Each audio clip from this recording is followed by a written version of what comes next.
The communication array crackled to life in the underground command center beneath. Whew. Admiral Park Yu-Han-woo set down his coffee and watched the holographic display materialize before him. The face that appeared was not human blue-tinted.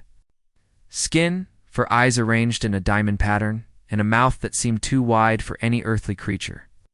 People of Earth, the alien spoke in perfect English, though its voice carried an odd metallic ring.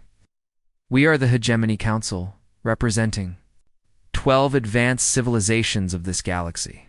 Your species has become a problem. Park's aide, Colonel Kim Da-hai, moved closer to the display. Her hand instinctively moved to her sidearm, though she knew the gesture was meaningless against a hologram. Around the command center, other officers stopped their work to listen. For too long, we have watched your expansion into space with growing concern. Your species is violent, unpredictable, and dangerous. Where other civilizations seek peace and cooperation, you bring conflict and chaos. Your colonists fight over resources that should be shared. Your military vessels patrol space lanes that belong to all species. The aliens for eyes seem to stare directly at Park. We have decided that humanity can no longer be allowed to spread unchecked through the galaxy. You have 72 hours to recall all your colony ships, abandon your settlements beyond your solar system, and submit to protective custody on your homeworld. Your species will be cared for, but confined. Kim Da-hai whispered under her breath. Protective custody. They want to put us in a zoo, the alien continued, as if it had heard her. If you refuse, we will have no choice but to remove the threat you represent. Permanently, our combined fleet of 12,000 ships is already moving toward your system. You cannot hope to match our numbers or technology. Choose wisely. Hologram flickered and died, leaving the command center in stunned silence. Park stared at the empty space where the alien had been, his mind already racing through possibilities. Around him, his staff waited for orders, their faces showing the same mixture of shock and anger he felt. Sir Kim Da-hai said carefully, "What are our actual defensive capabilities? They really have 12,000 ships." Park allowed himself a small smile. "Colonel, how long have you been stationed here?" 3 years, sir. But I don't see how that matters now. 3 years and you still think this is just a command center. Park walked to a wall panel and pressed his palm against it. The wall slid away, revealing a room filled with monitors, tactical displays, and communication equipment that hummed with activity. This is control. The real control. Kim Da-hai's eyes widened as she took in the scope of the hidden facility. Officers she had never seen before worked at stations monitoring signals from across the solar system. The displays showed not just Earth's military bases, but civilian colonies, mining operations, and research stations throughout human space. Colonel Park said, "What do you think Dr. Choi Soo-jin is doing on Mars right now?" "She's a geologist." "Sir, she's studying rock formations for the terraforming project." "Wrong. She's a colonel in the Space Marines. And she's commanding a regiment of soldiers who have been disguised as civilian researchers for the past 5 years. Rock samples she's been collecting are actually weapons caches." Park pointed to a display showing the Mars colony. "That mining operation on Europa? Military base? The agricultural station on Titan? Military base? The asteroid mining fleet? Military base." Kim Da-hai stared at the displays in disbelief. "Sir, are you telling me that every civilian operation we have is actually ... double quotes. "Not every one," Park admitted. "Enough. You see, Colonel, 20 years ago we intercepted communications between several alien species. We learned that they were watching us, studying us, debating what to do about the human problem. So we started preparing." He moved to another display showing what appeared to be a peaceful farming colony on Proxima Centauri.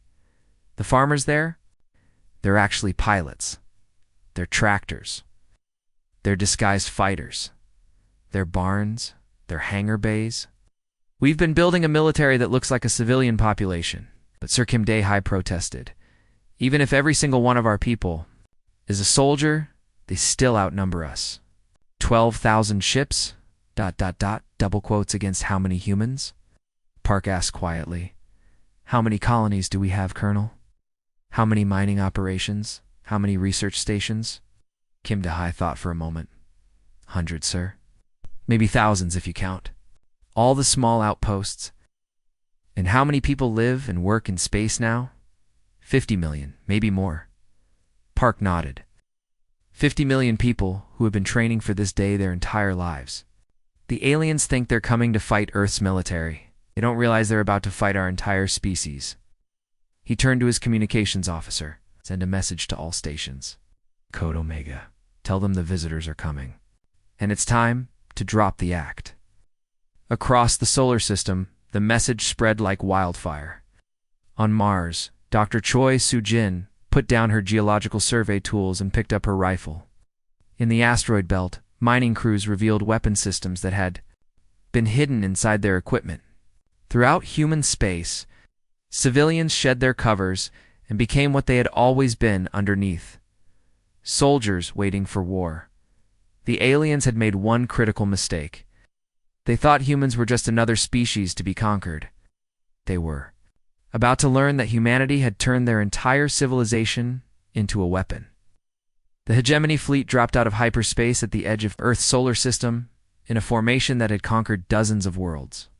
12,000 ships arranged in perfect geometric patterns, their hulls gleaming with the combined technological might of 12 alien civilizations. Fleet Commander Vorthok studied the tactical displays from his flagship's bridge, expecting to see either desperate human defenses or signs of surrender. Instead, he found something far more disturbing: silence. Report, Vorthok commanded, his translator converting his words into the common tongue of the hegemony. Sir, we're detecting minimal energy signatures from the human homeworld. Their orbital defense platforms appear to be powering down. Military formations and evidence, reported his tactical officer. Six-armed creature from the Nexus worlds. Vorthok's primary eyes narrowed. In his experience, species facing extinction reacted in one of two ways. They either begged for mercy, or they fought with everything they had. The humans were doing neither. What about their colonies? Their mining operations? Also going dark, sir. We're picking up distress signals from several locations. It appears they're evacuating their civilian populations. Deep inside a hollowed-out asteroid that the aliens had cataloged as uninhabited. Space rock designation 7739C. Lieutenant Yang Taemin watched the enemy fleet through his concealed sensors. Around him, 99 other soldiers who had spent 3 years disguised as asteroid miners checked their weapons one final time. Control. This is Nest 7, Yang whispered into his communicator. The birds are in the sky. 12,000. Of them, just like intelligence predicted. Copy that. Nest 7, came the reply from Admiral Park, back on Earth. Hold position. Let them get comfortable. Yang smiled grimly. The aliens had spent months studying human space, mapping every settlement, every mining operation, every research station. They thought they knew where all the humans were. They had no idea that half the asteroids in the belt were actually military bases. That every abandoned station was crawling with soldiers, that what looked like empty space was actually humanity's largest ambush. Commander Vorthok's fleet moved deeper into the solar system, their ships spreading out to investigate the strangely quiet human installations. A squadron of hegemony cruisers approached what their sensors identified as a defunct mining station orbiting a small moon near Jupiter. Boarding party to Station Gamma 7, the squadron leader reported, beginning investigation of the facility. First alien ship to dock with the station sent 6 boarding pods filled with soldiers. They cut through the airlock and moved into what appeared to be an abandoned mining complex. Emergency lighting flickered in empty corridors. Mining equipment sat idle. Everything looked normal for an evacuated civilian facility. The lead alien soldier, a heavily armored warrior from the Keth Empire, activated his scanner. No life signs detected. The humans appear to have fled. Behind a false wall, Captain Rue, Jae-soon, counted down silently. 3, 2, 1. The mining station exploded with devastating force. Hidden charges that had been placed throughout the facility detonated simultaneously, vaporizing the docked alien ship and sending shrapnel tearing through the hulls of the nearby cruisers. What the aliens had thought was an abandoned civilian outpost had been a massive bomb waiting for the right moment. "Station Gamma 7 has been destroyed," screamed the squadron leader's communications officer. "Unknown explosion. We're taking heavy casualties." But the explosion at the mining station was just the beginning. Across the solar system, other abandoned facilities began to reveal their true nature. Asteroid mining operations that had gone dark suddenly blazed to life with weapon systems. Research stations that showed no life signs opened concealed hangar bays and released swarms of fighters. Agricultural colonies that appeared deserted activated defense grids that had been hidden beneath their farms. On Mars, Dr. Choi Soo-jin stood in what had appeared to be a geological laboratory just hours before. Now the false walls had been removed, revealing a military command center with enough firepower to level a city. Her research team of geologists and botanists had shed their civilian clothes and now wore the battle armor of the Space Marines. "All units, this is Mars Command," she broadcast to the disguised soldiers throughout the planet. "The masquerade is over. Time to show our guests what Martian hospitality looks like." The red planet's surface erupted with activity. What had looked like peaceful research domes revealed themselves as military installations. Farming equipment transformed into mobile weapon platforms. The massive terraforming engines that had been slowly changing the planet's atmosphere suddenly reconfigured themselves into planetary defense cannons. Commander Vorthok watched in growing horror as his tactical displays lit up with new contacts. Thousands of them. Ships, stations, and installations that his scouts had reported as civilian or abandoned were suddenly showing massive energy signatures and launching fighters. "Sir," his communications officer reported, voice shaking, "we're receiving a transmission from Earth." Admiral Park's voice filled the bridge of every hegemony ship in the system. "Attention hegemony forces. Welcome to our solar system. You wanted to see what makes humans dangerous? You're about to find out. We don't build armies. We are the army." The space around the alien fleet suddenly filled with human ships. They poured out of asteroid fields, from behind moons, from inside nebulas where they had been hiding.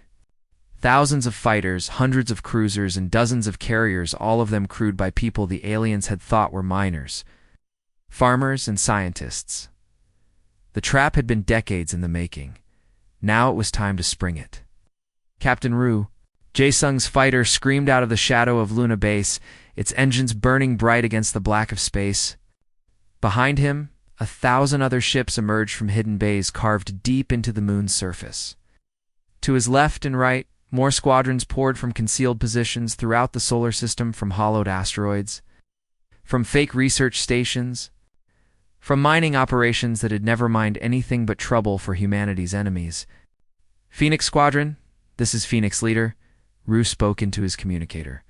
"Remember your training. Fast, hard, and mean. Every shot count." The hegemony fleet had arranged itself in the classic formation their military academies taught massive. Capital ships in the center, protected by rings of smaller vessels. It was a formation designed to crush traditional opponents through overwhelming firepower and superior technology. But the humans weren't fighting traditionally. Lieutenant Commander Han Soyoung dove her fighter toward the nearest alien cruiser, part of a swarm that moved like angry insects around the much larger enemy ships. The aliens had built their vessels to fight other capital ships and organize battle lines.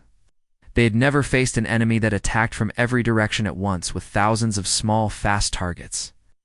"Target their sensor arrays first," came Admiral Park's voice over the general communication channel. "Blind them, then hurt them." Han's missiles struck the cruiser's main sensor dish, sending fragments spinning into space. Around her, dozens of other fighters hit the same ship from different angles. The alien vessel, designed to withstand hits from other capital ships, found itself overwhelmed by the sheer number of smaller attacks. Commander Vorthok watched from his flagship's bridge as is carefully ordered. Fleet dissolved into chaos. The human fighters moved in patterns that made no sense to his tactical computers. They didn't form up in squadrons or attack in waves. Instead, they swarmed like insects, each pilot seemingly acting independently while somehow coordinating with the whole. "Return fire," he commanded. "All ships engage the human fighters." but the hegemony weapons were designed to fight large, slow-moving targets. The human ships were small, fast, and unpredictable.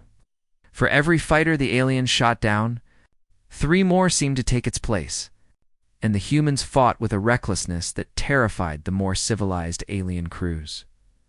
Pilot. Officer Kim Minho's fighter took a direct hit from an alien plasma cannon. His right engine exploded and his cockpit filled with smoke. Any rationale? Pilot would have ejected or tried to limp back to safety. Instead, Kim smiled grimly and aimed his crippled ship at the alien destroyer that had shot him. "This is for my sister on Europa," he whispered, then slammed his throttle forward. The explosion tore a massive hole in the destroyer's hull. Through the gap, 50 human fighters poured like water through a broken dam, their weapons tearing apart the ship's interior. The alien crew, safe in their heavily armored command center, watched helplessly as their vessel died around them. Similar scenes played out across the battlefield. The humans didn't just fight with their weapons, they fought with their entire ships, their entire beings. When ammunition ran low, they used their vessels as guided missiles. When their engines failed, they used their remaining power to ram enemy ships. When all else failed, they simply refused to give up. Major Lee Nari commanded a squadron of what the aliens thought were civilian cargo haulers. The ships looked harmless enough, big, slow, and ungainly. But appearances were deceiving. As her squadron approached a cluster of alien frigates, she gave the order her crews had been waiting 3 years to hear. "Cargo doors open. Let's show them what we've been hauling." The sides of the cargo ships fell away, revealing that they had been carrying fighters all along, hundreds of them, packed like bullets in a magazine. The alien frigates found themselves facing not 12 cargo ships, but 12 carriers releasing swarms of fighters at point-blank range. The hegemony forces had expected to fight Earth's military. They had prepared for human technology, human tactics, human weapons, but they hadn't prepared for human nature. Every person in space, from the fighter pilots to the cargo haulers to the scientists on research stations, fought with the same desperate determination. Dr. Choi Soo-jin's voice crackled over the communications from her position on Mars. "Oh." Mars' defense grid is online, targeting the big ones. The planet's surface erupted with light as massive cannons emerged from fake mining operations. The terraforming equipment that had been slowly changing the planet's atmosphere revealed its true purpose. It was a weapon system designed to hurl projectiles at any ship foolish enough to enter its range. A hegemony battleship, confident in its heavy armor, found itself bracketed by cannon fire from the planet's surface. The first few shots bounced off its shields, but the humans didn't stop firing. They poured shot after shot into the same section of shielding until it collapsed, then drove their projectiles deep into the ship's hull. Throughout the solar system, the pattern repeated. What had looked like a scattered, defenseless civilization revealed itself as a military force unlike anything the galaxy had ever seen. Every human was a soldier. Every ship was a weapon. Settlement was a fortress. The aliens had come to fight a war. The humans had turned their entire way of life into one. Commander Vorthok realized with growing horror that his fleet wasn't just losing it was being destroyed by an enemy that fought like madmen. The humans didn't retreat, didn't surrender, didn't ask for mercy. It just kept coming, wave after wave, till the space around his ships was filled with the wreckage of both sides. The battle wasn't about technology anymore. It was about will. The humans had more of it than any sane species should possess.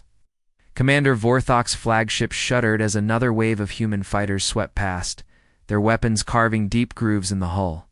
Through the smoke-filled bridge, he watched his fleet die ship by ship. The tactical display that had once shown 12,000 vessels in perfect formation now showed scattered groups of damaged ships, fleeing in all directions. "Sir, we've lost contact with the 7th. Battle Group," reported his communications officer, her voice shaking. "The humans... they're not taking prisoners." Vorthok understood why. The humans weren't fighting a conventional war. They were fighting for survival, and a species fighting for its life followed different rules. Rules that his civilized mind struggled to comprehend, Major Kim Sung-ho's gunship had taken so much damage that half his controls no longer worked. Smoke poured from his engines, and his oxygen supply was running dangerously low. Through his cracked canopy, he could see an alien destroyer moving to finish off a damaged human cargo vessel, filled with evacuees from the outer colonies. Phoenix Base. This is Phoenix 7, he spoke into his radio. My bird is dying, but I've got one more trick to show these visitors. Phoenix 7, return to base for repairs, came the reply. Negative, Phoenix Base. These aliens wanted to put our children in cages. Time to show them what happens when you threaten a human's family. Kim angled his failing ship toward the alien destroyer. His targeting systems were dead, but he didn't need them. At this range, he couldn't miss. His finger moved to the reactor overload switch. This is for my daughter on Europa, he whispered, then pressed the button. The explosion lit up space like a new star. When the light faded, both ships were gone. But the cargo vessel full of civilians continued safely toward Earth. One pilot's sacrifice had saved 300 lives.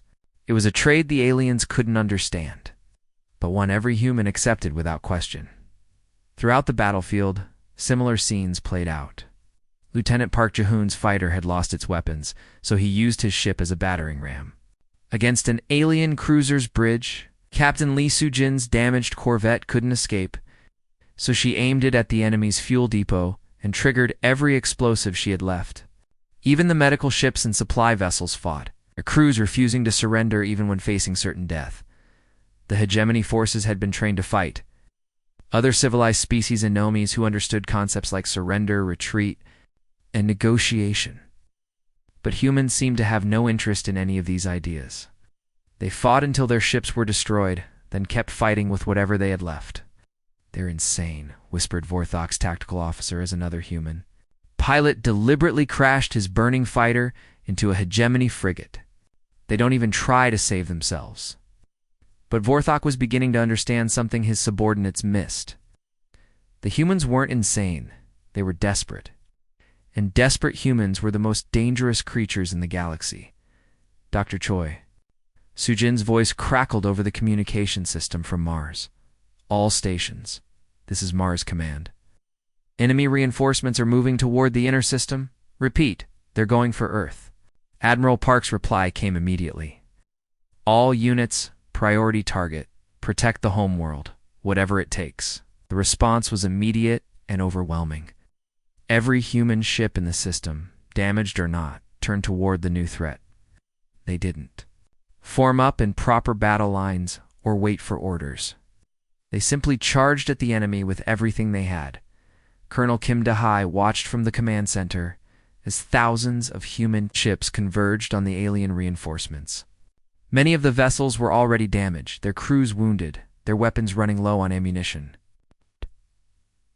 But they kept coming anyway. Sir, she said to Admiral Park, we're taking massive casualties. Maybe we should consider what? Colonel Park's voice was cold as space. Surrender? Let them put us in cages. Let them decide that human children are too dangerous to exist. On the main display, a battered human destroyer rammed itself into the side of an alien battleship. The explosion took out both vessels. But it also cleared a path for a dozen human fighters to attack the enemy's command ship. No, Colonel, Park continued. We don't surrender. We don't retreat. We don't negotiate. We fight until we win or until there's nothing left to fight with. The aliens were learning this lesson the hard way. Every ship they destroyed seemed to be replaced by two more. Every human they killed made the others fight harder. The hegemony forces had expected to face an army. Instead, they were fighting an entire species that had decided death was preferable to slavery.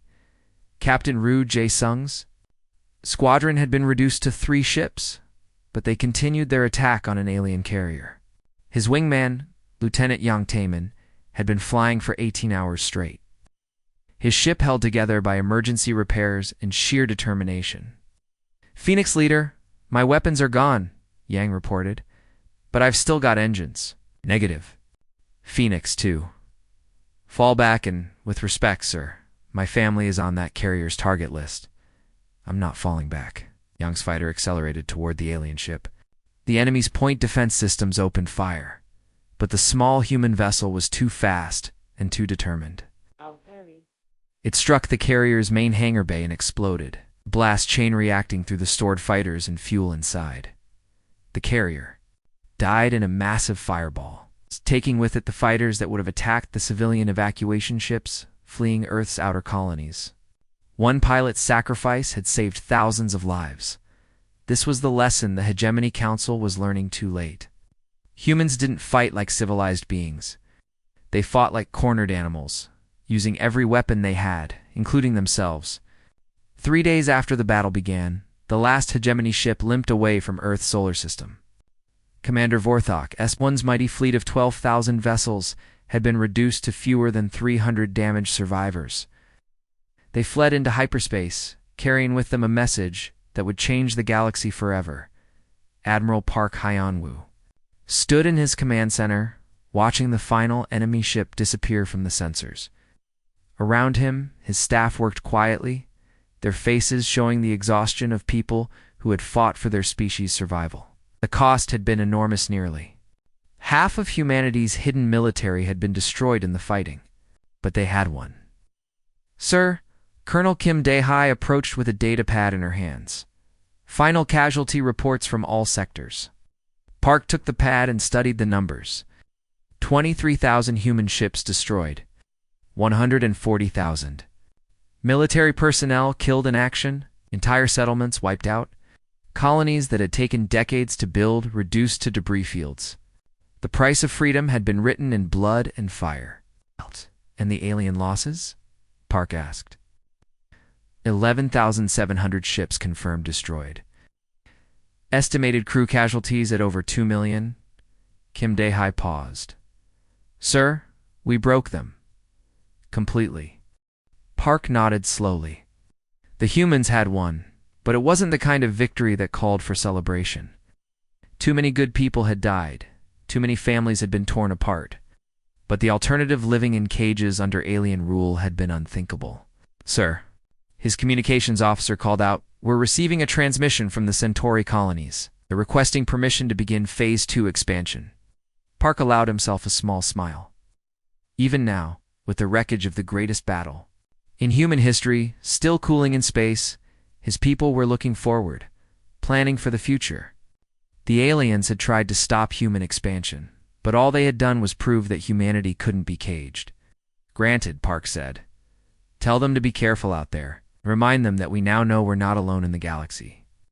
On the other side of the galaxy, the survivors of the Hegemony fleet arrived at their homeworlds carrying tales that their own people could barely believe. The reports were consistent across all 12 species. Humanity was not like other civilizations. They were something new, something unprecedented, something terrifying. They don't fight like rational beings, reported one surviving captain to the Hegemony Council. They use their own ships as weapons. They sacrifice themselves without hesitation. They turn their entire civilization into a military force. Council members, beings who had ruled the galaxy for thousands of years, listened to these reports with growing unease. They had expected to easily crush another primitive species. Instead, they had encountered something that challenged their understanding of warfare itself. How many of them are there?